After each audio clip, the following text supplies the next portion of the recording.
Nie jestem pasjonatem morsowania, a bardziej robię to dla regeneracji,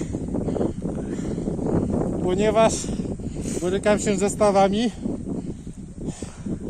no i wierzę w to, że one miną, znaczy te bóle, i w taki sposób dalej się regeneruje.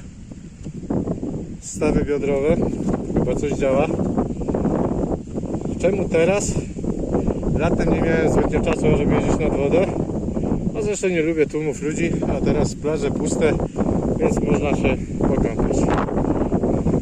Saluto, to tyle.